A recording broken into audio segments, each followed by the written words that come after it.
pessoal, estamos começando aqui pela nossa TV Revelar e o programa Instruções Práticas sobre as Manifestações Espíritas. Estamos no capítulo 2, falando dessas manifestações. Hoje, manifestações espontâneas. Lembrando a você que está conosco que a gente já tratou das manifestações ocultas, ostensivas, físicas, inteligentes e as aparentes. Para terminar, nós vamos agora para as espontâneas. E tem aqui ao meu lado, para pedir todas as ações aqui do canal, ele, Lauro Rodrigues, bem-vindo. Olá, Beto, boa tarde para você também que está conosco para o nosso estudo dessa obra, Instruções Práticas. É bom, antes de tudo, né, lembrá-los de se inscrever se ainda não fez. Também, se ainda não fez, por favor, torne-se membro, nos apoie aí, escolhendo um dos valores que estão disponíveis lá no botão Seja Membro, tá? E se você puder e quiser também, use a chave Pix e contribua usando essa ferramenta. Além de ativar o sino de notificações, curtir, comentar e compartilhar com seus contatos. Convidar mais pessoas a vir a fazer parte do nosso grupo de estudos das obras de Allan Kardec, as obras da doutrina espírita. Pessoal, muito obrigado, Beto. Muito bem, Laurex. Vamos lá, direto ao ponto, para as manifestações espontâneas. A maior parte dos fenômenos de que acabamos de falar, principalmente os que pertencem ao gênero das manifestações físicas e aparentes, podem se produzir espontaneamente. Que a vontade tem alguma parte nisso. Em outras circunstâncias, elas podem ser provocadas pela vontade de pessoas chamadas médiuns, dotadas para esse fim de um poder especial. Mas isso depois o Laurinho vai começar explicando para nós, né? Porque toda manifestação, ela depende do médium. Aqui foi tratado o seguinte: há aquela que independe da vontade do médium. E o médium, às vezes, pode, por sua vontade, provocar o acontecimento das manifestações. Isso não quer dizer que elas irão acontecer, mas ele pode tentar e provocar. Por outro lado, existem aquelas que há necessidade do médium, porém, né, Laurinho? A sua revelia, as manifestações acontecem espontaneamente. As manifestações espontâneas não são raras, nem novas. Poucas são as crônicas locais que não encerram alguma história desse gênero. O medo, sem dúvida, exagerou muitas vezes os fatos, que assumiram proporções gigantescas, ridículas, passando de boca em boca. Com o auxílio da superstição, as casas onde eles se passaram ganharam a reputação de assombradas pelo diabo. E daí todos os contos maravilhosos ou terríveis de almas de outro mundo. De seu lado, a velhacaria não deixou escapar tão bela ocasião de explorar a credulidade. E isso, muitas vezes, em proveito de interesses pessoais.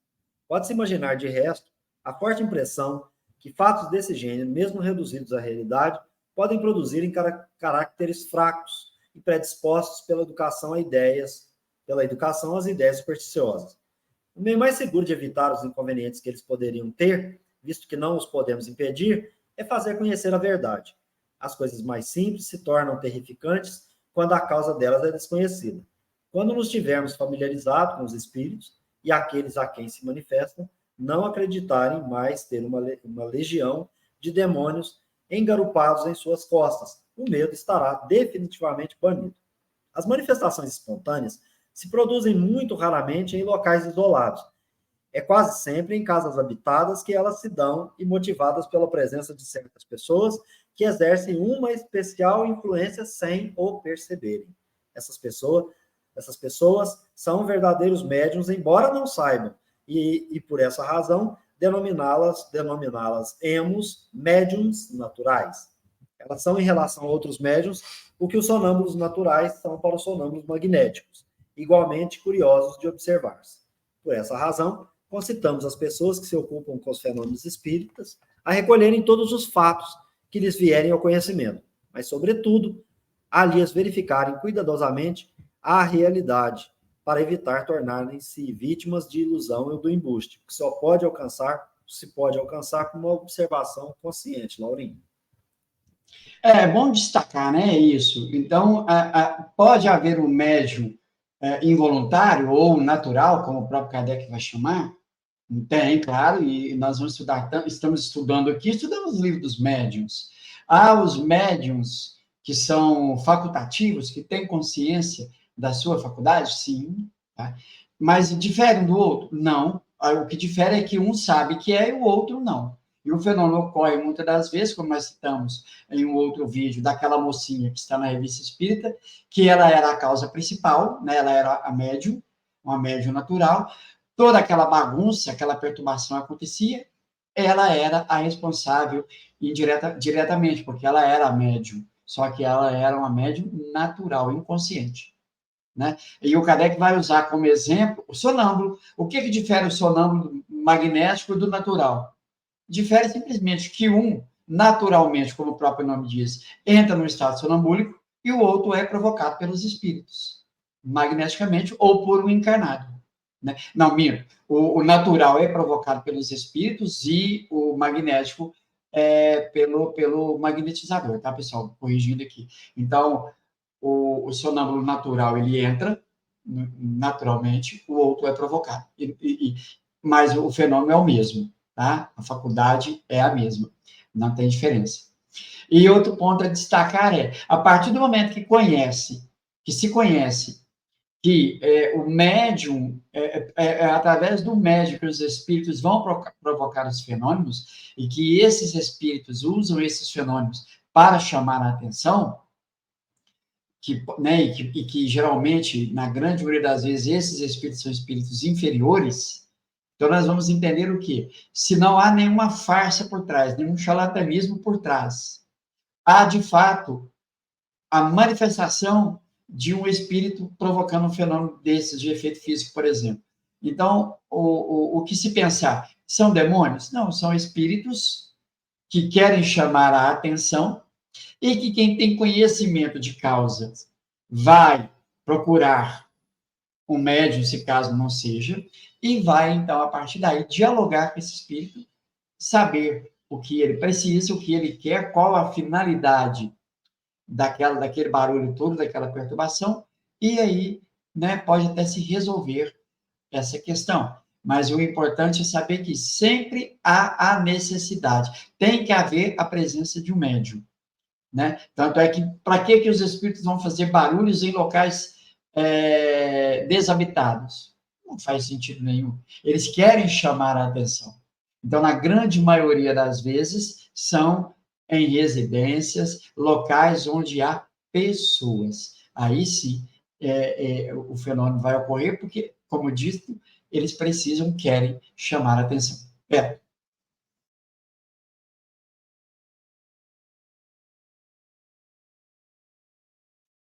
Muito bem, Lauro Rodrigues. Vamos continuar aqui, então, na nossa leitura. Devemos nos precaver não somente contra narrações que podem estar eivadas, mesmo de mínimos exageros, mas também contra nossas próprias impressões, e não atribuirmos a uma origem oculta tudo quanto não compreendemos. Uma infinidade de causas muito simples e muito naturais podem produzir efeitos estranhos à primeira vista e seria uma verdadeira superstição ver por toda a parte espíritos ocupados em derrubar móveis, quebrar louças, suscitarem, enfim, 1001 perturbações domésticas que, mais racionalmente, deve ser levada à conta do desmazelo. O que se deve fazer em tal caso é procurar a causa e pode-se apostar 100 contra 1, que se descobrirá uma bem simples, onde se julgava estar às voltas com o espírito perturbador. Quando se produz um fenômeno inexplicado, o primeiro pensamento que devemos ter é que ele é devido a uma causa material, pois que é a mais provável, e não admitir a intervenção dos espíritos, senão com perfeito conhecimento. Aquele que, por exemplo, sem que ninguém se lhe aproxime, recebe uma bofetada bengalada nas costas, como é evidente, não pode duvidar da presença de um ser invisível. De todas as manifestações espíritas, as mais frequentes e as mais simples são os ruídos e as pancadas. É aqui, sobretudo, que se deve temer a ilusão, pois que uma multidão de causas naturais podem produzi-las. Um vento que assovia, ou agita um objeto, um corpo que nós mesmos movemos sem o perceber, um efeito acústico, um animal oculto, um inseto, etc. Até mesmo as artimanhas de um caçador inoportuno. Os ruídos espíritas têm, aliás, um caráter particular, tomando embora um timbre e uma intensidade muito variados, que se tornam facilmente reconhecíveis e não permitem confundi-lo com o estalo de madeira que se movimenta. o crepitar do fogo ou o tic-tac monótono de um relógio de parede. São pancadas deliberadamente desferidas, ora surdas, fracas e ligeiras, ora claras, distintas, algumas vezes ruidosas, que mudam de lugar e se repetem sem ter uma regularidade mecânica. De todos os meios de controle, o mais eficaz, o que não pode deixar dúvidas sobre a origem das manifestações, é a sua obediência ao comando do experimentador. Se as pancadas se fazem ouvir no local designado, se elas respondem ao pensamento por meio de sequências estabelecidas, ou por sua intensidade, não se pode lhes negar uma causa inteligente. Entretanto, a não obediência não é sempre uma prova em contrário. Exatamente, né? E pensar assim, veja que Kardec fala que tem que ter conhecimento de causa. Então, não podemos atribuir apressadamente algum tipo de fenômeno à manifestação de espíritos. E como Kardec chama a ter conhecimento, e ele dá um dado aqui interessante, que, por exemplo, o ruído, as pancadas, né, que se faz, elas diferem de tudo, né, daquilo que a gente pode conhecer, como um assovio, enfim, o que ele foi descrevendo ali. Então, é preciso ter esse conhecimento, né? O Kardec vai combater aquela ideia do músculo estalante, então nós vamos, por exemplo, lá no Livro dos Médiuns, que é o sistema do músculo estalante, o Kardec vai destruir, por assim dizer, né, com argumentos perfeitos sobre a ideia de que aquelas pancadas que aconteciam no interior da mesa, na madeira, eram causadas pelo músculo da perna, né? E aí o Kardec vai dissertar ali, derrubando essa teoria que, diga-se de passagem, que era de um médico, né?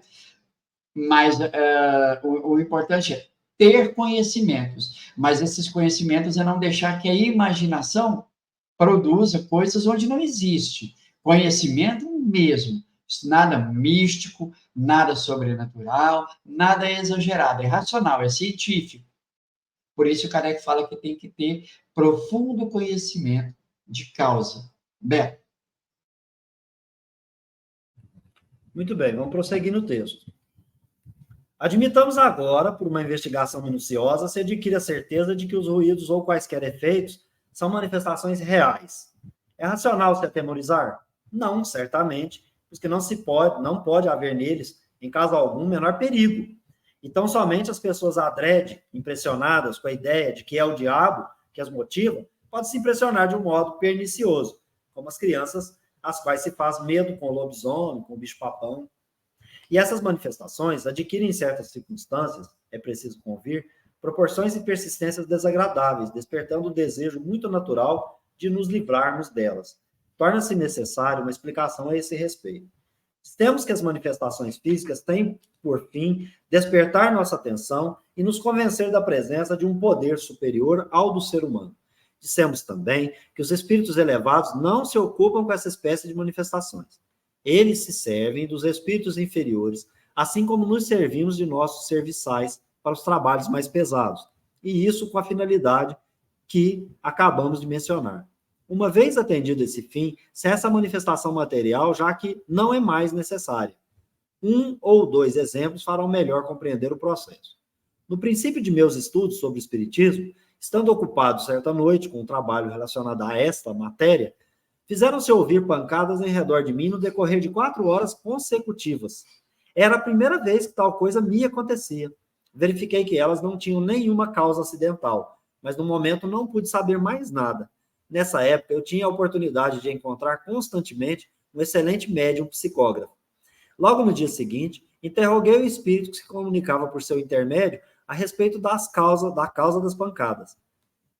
Foi-me respondido, teu espírito familiar que queria falar-te e que desejava ele dizer-me? Pergunta Kardec. Tu mesmo podes perguntar, pois ele se encontra aqui. Bom, essa história, Laurinho, só para a gente lembrar, é o Zéfiro. Ele está lá falando com o espírito Zéfiro, e o Zéfiro faz o trabalho de ciceronear o espírito da verdade, ou la vérité, né? A verdade. Tendo eu interrogado esse espírito, ele se deu a conhecer sob um nome alegórico. Eu soube depois, por outros espíritos, que fora o de um ilustre filósofo da antiguidade. Ele assinalou-me erros em meu trabalho, indicando as linhas onde se encontrava. Deu-me úteis e sábios conselhos e acrescentou que estaria sempre comigo e atenderia a meu apelo todas as vezes que eu necessitasse interrogá-lo. E é interessante, né, Laurinho, que um sábio da antiguidade que ele está falando aqui é Jesus, né? Desde então, com efeito, esse espírito nunca mais me abandonou. Me deu inúmeras provas de uma grande superioridade e sua intervenção benfazeja e eficaz se manifestou em meu favor, tanto no tocante aos negócios da vida material, quanto relativamente às questões espirituais. Mas desde a nossa primeira conversa, cessaram-se as pancadas, que desejava ele com efeito. Entrar em comunicação regular comigo. Para isso era necessário me avisar. Sem dúvida, não foi ele quem veio, em pessoa. Em pessoa é uma licença poética. Mas bater em minha casa. Provavelmente disso teria encarregado um emissário às suas ordens. Dado o aviso, oferecida a sua explicação, estabelecidas as relações regulares, se tornavam inúteis as pancadas, motivo pelo qual cessaram. Não se rufa mais no tambor para despertar os soldados, uma vez que eles estão de pé lá. É bem claro, né? Então, as pancadas vão ocorrer, as perturbações, tem uma razão de ser. Muitas pessoas morrem de medo de espíritos e esquecem que, em verdade, somos espíritos, né? Eu sou Lauro, tenho um espírito aqui nessa personalidade, Lauro. Quando essa personalidade, Lauro, morrer, o espírito que habita momentaneamente essa personalidade está livre. E uma vez livre, ele não vai fazer mal a ninguém. Agora, a personalidade Laura, essa pode fazer mal. Ela, né? Ela pode usar os seus membros aqui e praticar um ato de maldade, né? De violência contra alguém. Mas o espírito não. O máximo que ele pode fazer quando é aquelas pessoas muito crédulas, exageradas demais, supersticiosas, é brincar com essas pessoas, se divertir, tomando formas nos quais pode assustá-la. É só isso. Uma vez que, né, a gente tem a compreensão da doutrina espírita, nos apresenta como os espíritos seres incorpóreos, logo nós vamos entender assim, então, se eles são seres incorpóreos, eles não podem me fazer nenhum mal. Né? Atribui isso, mas espírito obsessor não vai fazer nenhum mal. Isso é fato. Agora, o que chama a atenção mas e a perturbação, o barulho que perturba? É como nós dissemos, se há constantemente esses ruídos, esses movimentos, vamos chamar esse espírito para um bate-papo, como Kardec fez, quando se manifestou Zéfiro e estava do lado dele o espírito da verdade. Resolvido isso, cessou-se os ruídos. E lembrando que esses movimentos, esses barulhos, nessas manifestações físicas, vêm, né, por parte dos espíritos inferiores, porque os superiores não se ocupam desses fenômenos. Beto? Muito bem, prosseguindo no texto, aconteceu a um dos nossos amigos um fato mais ou menos semelhante. Havia algum tempo seu quarto ressoava com ruídos diversos que se tornavam muito fatigantes. Tendo se apresentado ocasião para interrogar o espírito de seu pai, por intermédio de um médium escrevente, ele soube o que desejava dele, fez o que lhe foi recomendado e desde então nada mais ouviu. Deve-se notar que as pessoas que têm com os espíritos um meio regular e fácil de comunicação assistem muito mais raramente às manifestações desse gênero, e isso por motivos óbvios. Os espíritos que se manifestam assim podem igualmente atuar por sua própria conta. São muitas vezes espíritos sofredores que pedem assistência moral, ver prece no vocabulário espírita.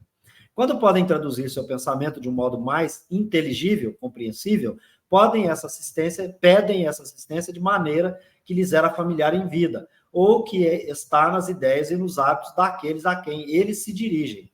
Pois pouco importa essa forma, contanto que a intenção parta do coração. Em resumo, o meio de fazer cessar manifestações importunas é procurar entrar em comunicação inteligente com o espírito que vem nos perturbar, a fim de saber quem é ele e o que quer. Satisfeito seu desejo, ele nos deixa em sossego. É como alguém que bate em uma porta até que lhe tenham aberto. Mas que fazer, dirão, se não se dispõe de um médium? Que faz um doente que não dispõe de um médico? Passa sem ele? Nesse caso, entretanto, dispomos de outro recurso. O doente não pode fazer-se médico, mas entre 10 pessoas, 9 há que podem ser médiums escreventes. Na impossibilidade de expor do concurso de um médium, a solução é o interessado se tornar um deles. Na falta de um médium escrevente, pode-se interrogar diretamente o espírito que bate, o que pode responder fazendo uso do mesmo meio, isto é, por pancadas convencionais. Voltaremos a esse assunto nos capítulos seguintes, Lauro Rodrigues. E há quem fica, né, criando empecilhos para o desenvolvimento da mediunidade. O próprio Kardec está dizendo, olha, se você não tem nenhum médium à tua volta aí, né, vá lá, quem sabe você aí, né, não é o médium e nem sabe ainda. O importante é, mas e se de forma alguma não tem médiuns, não tem movimentos de barulhos, de perturbações, de movimentação? Sim, tem. Então, pergunte, vamos de novo lembrar das irmãs Fox, pergunte ao espírito, pergunte o que ele deseja, tente, a partir dali,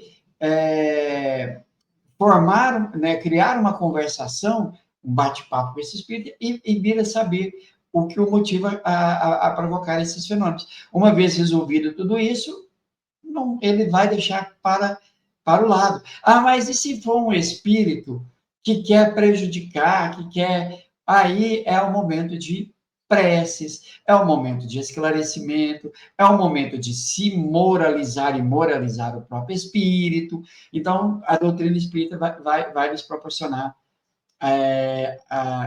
conhecimento acerca disso. Mas o importante é, na ausência de médiuns, tente ser o médium.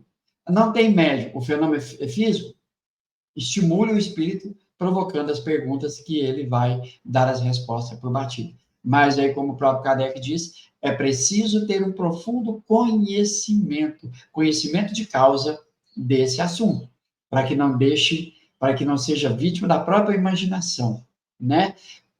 Certificar de que não há nenhuma causa acidental. Tomar todas as precauções possíveis para que não seja vítima de embuste.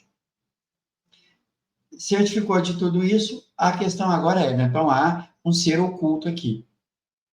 Agora eu vou saber o que esse ser oculto, o espírito, deseja. E, né, como dissemos, a partir daí vai se resolver a questão.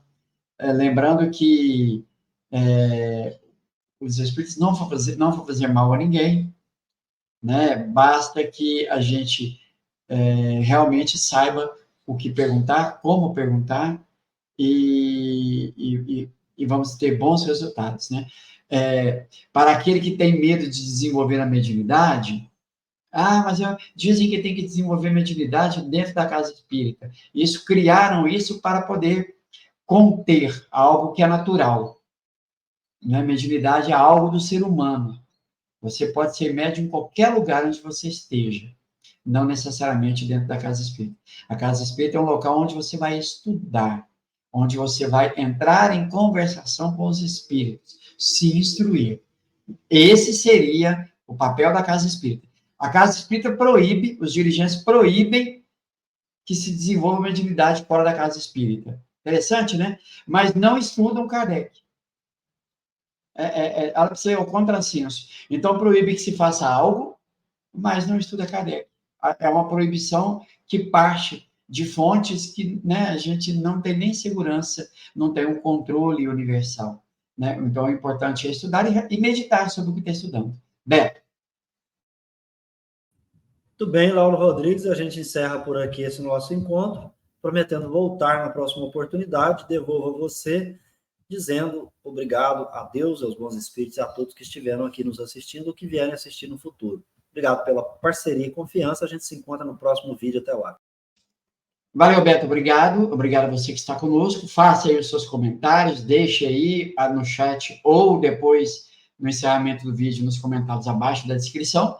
Comentários, perguntas, concorda, discorda, critique, elogie, faça sugestões, tudo será bem-vindo. O importante é participar. E quero lembrar, e já convidando, para daqui a pouco, às 18 horas, nos reunirmos novamente para o estudo continuado de O Céu e o Inferno. Estudamos a edição original de 1865. Um abraço, pessoal. Fiquem com Deus.